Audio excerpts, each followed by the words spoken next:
Hey there, welcome to Sequentially Yours, Initially Mine. This is a show where we look through this week's number ones and show you which books you will love forever and which ones, well, you could do better. Alright, so, very light week this week, so it's going to be a fairly short episode, but here we go, let's jump right in. Wraithborn. Okay, this is from the creator of Lady Mechanica. If you recall, I didn't really like Lady Mechanica that much. Talking with one of the people at my comic shop, she mentioned that the one that I had read was actually a second series. The first series was apparently better. The second series I found boring and a little bit too box standard. Wraithborn is not bad. I'm not going to say it's the greatest thing in the world. It's a little bit too narration box heavy for my taste. I would have liked to see some dialogue. In fact, I'd say my favorite parts of this were the parts where you actually saw the character interacting with other characters as opposed to just telling us what's going on. Excuse me. That being said, the character is fairly compelling. Probably my bigger other than narration boxes, probably the other thing that I had a little bit of a problem with is that I actually learned more about the character reading the back of the book, which has a summary, than I did otherwise. Than, like, from reading the book. I finished reading the book, and I'm like, oh, so this is a thing that happened. I also learned that this is a special... this is Wraithborn Redux, I'm sorry. So this is a special revised edition of the original Wraithborn series published by DC Comics, with new and edited scenes by the series creator Marsha Chen and Joe Benitez. This is Benitez Productions is actually the publisher on this. So maybe I should already know what this is. Either way, it's not a bad read. Again, I like this character basically after the first few pages. The first couple of pages, she is where we are theoretically toward the end of her story arc, whereas in the early parts, it kind of flashes back to how she becomes that person, and the person that she was is more interesting than the person that she becomes. That being said, it seems to indicate that it's going to be mostly those flashbacks. It's going to be mostly the person, her becoming that kind of badass that we see at the beginning. And yeah, it was worth the read. I enjoyed it. Okay. If you get a chance, you might like it too. Let's move on. Alright, Bill and Ted Go to Hell. The last time we had a Bill and Ted number one was Bill and Ted's Most Triumphant Return. Again, that was a number one on this show as well. I loved it. I grew up with Bill and Ted, so I have a soft spot for them. Again, we're talking not bad with this. It's not as good as Most Triumphant Return, and probably the main reason is that so far there hasn't been anything new or exciting or interesting in this. What made Triumphant Return, Most Triumphant Return, such an interesting book and something that I enjoyed as a Bill and Ted fan was that it took the next step.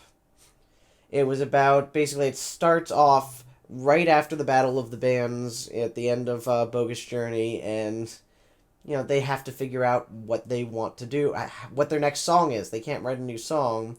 And it goes more into Chuck Denomalos and how he becomes the way he was, and there's time travel shenanigans. It was a lot of fun. This feels like they're kind of treading well-worn ground. The basic plot on it is the three hell creatures from Bogus Journey, Hell Dudes, Colonel Oates, the Big Bunny Thing, and Granny S. Preston Esquire, have come to Earth briefly in order to kidnap Death, which they did, and then attack Bill and Ted and the princesses and the good robot us's and all. You know, if you know Bill and Ted mythology, all of this makes sense. If not, the book will give you enough information to know what's going on, but you might not know who all of these characters are because there are so many characters. And then they go around picking up people that they picked up in the first they picked up in the first movie in order to bring them to hell with them, which is apparently an unlisted number in the phone booth system, time traveling phone booth system, in order to go rescue Death, who was dragged to hell, and of course is also a member of Wild Stallions and a good friend of theirs. Um, I think that they were trying to play a little bit too much on the nostalgia, like, oh look, it's Joan of Arc, and she's teaching aerobics to her soldiers, and oh look, Billy the Kid's hanging out with Socrates, but yeah, Socrates, and instead it just feels lazy. It really just, it feels like they didn't put a lot of work into this. Maybe future issues will be a little bit better, but honestly, for this first one, it just did not impress me the way that Most Triumphant Return did, and it didn't have the same sense of positivity and good feelings that the original Bill and Ted movies did. So, I don't know, maybe wait on it, see if some of the other issues are better, but this first one, probably not worth your time. And when I said this was a short week, I wasn't kidding, because this is it, our number one for the week. Snowfall. This was surprisingly interesting. In a world where we see a lot of the same plots being used over and over again in comic books, this one is a little bit different. Basically, the premise of it is in 2045, we are 10 years after the climate on Earth has collapsed. There has been no snow for about 10 years. The government and corporations have merged into a super dictatorship.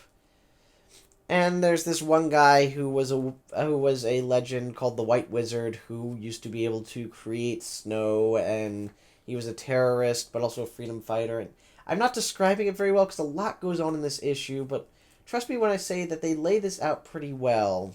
The main character is clearly both wide-eyed and experienced, which I like. The White Wizard is not the main character. There aren't a whole lot of very clear good guy, bad guy lines as far as characters go. Even the main characters, even our protagonists, are not perfect people by any stretch of the imagination, but they're still likable. They are relatable, and that's what I enjoyed about this. The art on here is very well done. I like the coloring especially. Joe Harris writer, Martine Morazzo artist, and Kelly Fitzpatrick for colors. For something that is based on snow, the coloring on here is phenomenal. So many nice kind of shades of blue, which really kind of caught my interest. I don't really know what to say about this other than it lays out a really interesting plot. Probably my only problem with it, and the only drawback, is that it's a little on the nose. And I'm not kidding when I say that one of the first things we see is a professor in a classroom giving this speech where he's basically outlining our backstory and outlining what's going on. But listen to some of this. Together, our elected government and our private sector benefactors have collaborated to meet the coming needs of Earth's peoples and nations head-on. And you, the next generation of climatological foot soldiers, enlisted in a cooperative effort to heal this planet. Blah, blah, blah, blah, blah. At one point, he actually mentions that the United States is now the Cooperative States of America. And we have things like, before the cooperative infused the necessary resources to finally fight back against our collapsing climate, this nation was mired in a period of denial and greed. It was an era of depression and failed leadership. Extremists thwarted efforts to unify, and it seemed as though we'd never come together. But here's the good news. Since the recognition of corporate personhood was enshrined in the 28th and 29th Amendments of the U.S. Constitution, we've been able to forge solutions to our old politics and paradigms could never have achieved. Guys, Joe, I'm gonna be honest with you.